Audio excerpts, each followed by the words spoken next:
Ola, eu son Véspera González e isto é o Minuto Azul. Hoxe vou vos a falar sobre a palabra regala.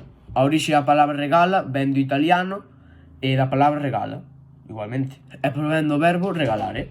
A definición da palabra regala, segundo a Real Academia Galega, é táboa que forma o extremo superior da borda dunha embarcación. E a correspondencia da palabra en castelán é regala igualmente, en francés pavois, en inglés gunwale, en portugués borda.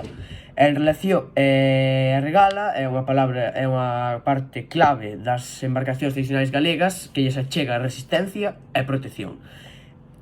En Rianxo mantense grazas aos carpinteiros de Ribeira e a Asociación de Embarcacións Tradicionais. Antigamente gravábanse nela marcas persoais tradicións que aínda se aprecia en embarcacións restauradas e encontros mariñeiros en Galicia. Ata outra.